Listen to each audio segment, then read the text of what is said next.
Question number 9 का 6 fine. अब इसके अंदर देखिए क्या बोल रखा है, कंडीशन समझो पहले क्या है। ए और बी पार्टनर्स हैं,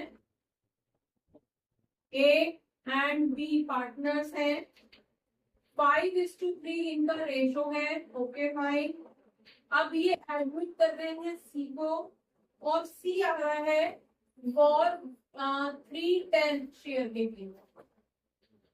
ठीक है, 3/10 शेयर के लिए आ रहा है, जिसका half of which was gifted by A. मतलब कि आपसे बोला जा रहा है कि हाफ ऑफ जो भी उसका सी का शेयर है कौन दे रहा है, बाय ए दे रहा है, ए दे रहा है। ठीक है, क्लियर हो गया। नेक्स्ट दूसरा बोल रहा है कि बाकी का जो बचा हुआ है, रिमेनिंग जो है वो रिमेनिंग प्रॉफिट जो है वो ए और बी इक्वली दे रहे हैं। यही है ना question, by A and B equally, वो इक्वली दे रहा है। इस तरह से करके सी का जो है 3/10 शेयर इकट्ठा किया जाएगा। क्लियर हो गया। अब देखो, इन जनरल हम सिंपली समझ रहे हैं कि ये जो हाफ ऑफ सी शेयर है ये कितना होता है, हाफ ऑफ सी शेयर। ठीक है, तो यहाँ पे आपके पास कितना आ जाएगा, आप सिंपली कैलकुलेट करो। सी का शेयर था कितना, 3/10 था, 3/10 था ना, उसका आधा कितना होता है, 3/20 होता है। तो 3/20 तो ए देगा ही देगा। क्लियर हो गया। बचा कितना, अब यहाँ पे देखो रिमेनिंग कितना बचा, टोटल कितना था 3/10 था, उसमें से 3/20 तो एक ने दे दिया, तो बचा कितना, यहाँ पे 20 एलसीएम आ गया, 6 - 3 3/20 बचा। आधा ए ने दिया, आधा अगर इतना था तो आधा ही तो बचा है, आधा ही बचा है ना, तो आधा इतना होगा। क्लियर हो गया। अब ये जो दिया जा रहा है इसमें से आधा आधा बाय ए और बाय बी दे रहे, बाय ए और बाय बी। इसका मतलब है 3/20 का आधा एक देगा और 3/20 का आधा दूसरा देगा।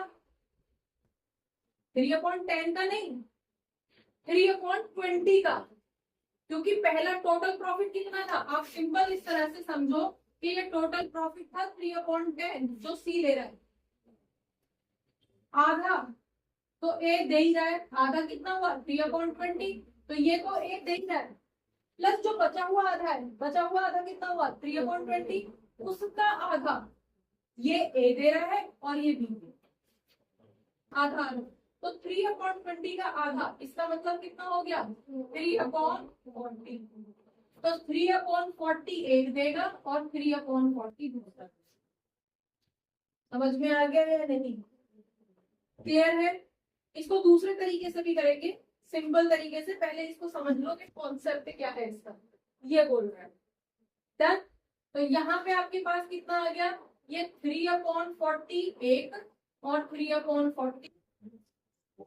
क्लियर हो गया। अब देखिए कि ए टोटल कितना सेक्रीफाइस कर रहा है। अगर हम ए का शेयर निकालते हैं, ए का new share, new profit sharing ratio अगर हम निकालते हैं तो ए का टोटल कितना था 5/8, उसमें से एक तो उसने ये दे दिया और दूसरा उसने ये दे दिया,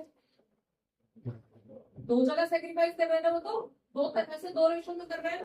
तो एक तो उसने 3/20 दिया है प्लस 3/40 भी दिया है, टोटल मिला के उसने इतना दे दिया। समझ आया या नहीं, टोटल मिला के उसने इतना सेक्रीफाइस कर दिया। डन।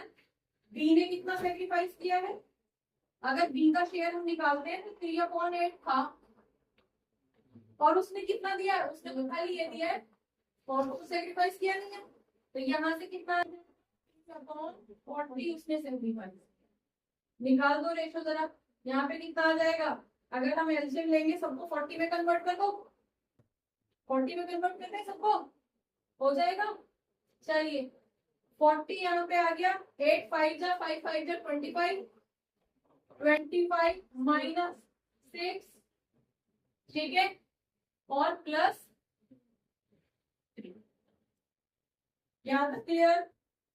चाहे तो ब्रैकेट में कर लो, अगर ये ब्रैकेट खोलोगे, ये ब्रैकेट अगर खोलना चाहते हो तो ये माइनस होगा, पहले ये माइनस हुआ फिर ये माइनस हुआ, फिर यहाँ से अगर ब्रैकेट खोलना चाहते हो तो इसको माइनस कर लो, एक ही बात है, सिंपल मैथ्स था।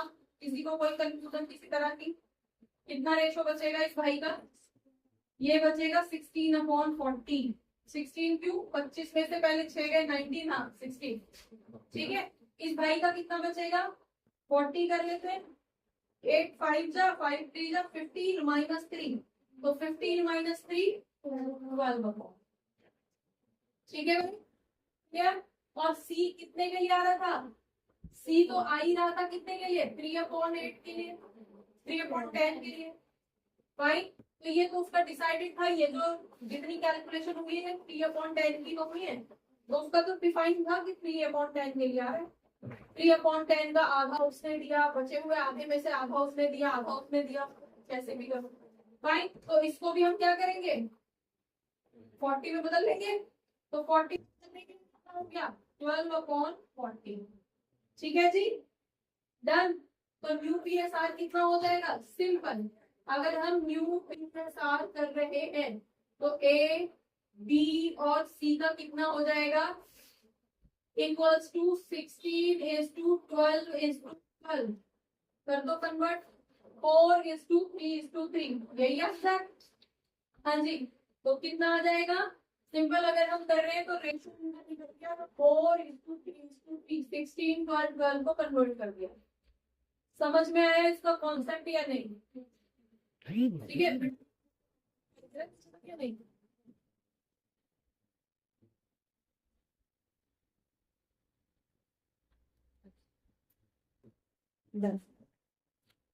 चलो क्लियर हुआ? ये हमारा न्यू पीएसआर कितना आया था? न्यू पीएसआर आया हमारा 16:12:12, तो जिसको हमने स्टैंडर्ड फॉर्म में कन्वर्ट कर दिया। क्लियर है यहाँ तक? अब इसको थोड़ा सिंपल तरीके से समझो। ग्राफ हुई है तुम्हारे पास है ग्राफ, अगर हम इस ग्राफ के अकॉर्डिंग देखें तो एक तो आधा, अगर हम इसको परसेंटेज में कन्वर्ट कर लेते हैं, सिंपल परसेंटेज, तो एक तो 50% ये दे रहा है, 50% दे रहा है ना, ये आधा, जो भी सी का शेयर है उसका आधा एक दे ही रहा है 50%, प्लस जो बचा हुआ आधा है उसमें से भी आधा दे रहा है, तो 25% यहाँ भी दे रहा है, तो एक टोटल कितना दे रहा है? 75% तो ए दे रहा है, बचा हुआ 25% बी दे रहा है। तो हम अगर इसको इस तरह से कैलकुलेट कर लेते हैं, जैसे कि ए कितना सेक्रीफाइस कर रहा है? ए सेक्रीफाइस कर रहा है 75% ऑफ सी शेयर, ठीक है, और बी का सेक्रीफाइस कितना है? 25%। क्लियर हो गया? तो अगर इस परसेंट को फ्रैक्शन में बदलते हैं तो 75/100 इक्वल्स टू 3/4 हो गया, 3/4। क्लियर है? इसका कितना आ गया? इसका ऐसे 1/4 आ जाएगा। यहां तक ये समझ में आया या नहीं? इसका मतलब है ए 75% सेक्रीफाइस कर रहा है, जो भी उसका शेयर है, और जो बी है वो 25% सेक्रीफाइस कर रहा है। तो निकाल लो 75% होता कितना है ऑफ सी का शेयर कितना था? 3/10, ठीक है, तो कितना आ जाएगा? 3/4 इंटू 3/10, 9/40 सेक्रीफाइस कर रहा है ए, 9/40 ए सेक्रीफाइस कर रहा है, ठीक है, और बी कितना सेक्रीफाइस कर रहा है? बी का सेक्रीफाइस कितना हो जाएगा? 1/4 इंटू 3/10, इसका मतलब 3/40 बी सेक्रीफाइस कर रहा है। निकल गया? ये सेक्रीफाइस निकला है, समझ में आ गया? ठीक है, आगे बढ़ू। क्लियर? अब यहाँ पे हमारे पास अगर हम ए का न्यू शेयर निकालते हैं, न्यू पीएसआर, ए का बता दो कितना था? 5/8 था, उसमें से 9/40 दे दिया भाई ने, ठीक है। बी का 3/8 था, जिसमें से 3/40 दे दिया, एलसीएम निकाल दो 40 आएगा, ठीक है। 5 5 जा 8 5 जा 5 5 जा 25 माइनस 9 कितना आ गया, अगेन 16 वही आ गया जो यहाँ पे आ रहा था, ठीक है। समझ में आ रहा है ऊपर आ रहा है। चलिए बी का कितना आ जाएगा देख लो, यहाँ पे अगेन 40 एलसीएम आएगा, 5 3 जा 15 माइनस 3 12, ठीक है। सी को भी 40 में कन्वर्ट कर लेंगे तो सी का भी कितना आ जाएगा अगर 40 में कन्वर्ट करेंगे, 3/10 था, उसको किससे करोगे 4 से करोगे तो 12/40 भाई का भी आ गया, ठीक है। तो अगेन 16:12 तो कितना हो गया 4:3:3, दोनों तरह से जैसे भी समझ में आए वैसे कर दो, दोनों मेथड मैंने आपको बता दिया, समझ में आ गया। आप ऐसे भी कर सकते हो कि पहले उसका आधा कर लो फिर उसका आधा आधा कर लो, और फिर ये ध्यान रखना कि ए आधा करना था प्लस बचा हुआ आधा भी करना था तो वो दोनों माइनस कर रहा है, ठीक है। और बी खाली एक पोर्शन कर रहा था तो वहां पे क्लियर। और सिंपल अगर इस तरह से कर सकते हो, इस तरह से समझ में आता है तो ये आपका सेकेंड मेथड ये भी कर सकते हो, फाइन। सीधे हिसाब लगा लो कि ए कितने परसेंट सेक्रीफाइस कर रहा है, यहाँ पे नजर आ रहा है ए 75% सेक्रीफाइस कर रहा है, तो कैलकुलेशन तुम्हारी इतनी बड़ी ना हो के सिंपल सी हो गई कि 3/4 तो ये दे रहा है, बचा हुआ 1/4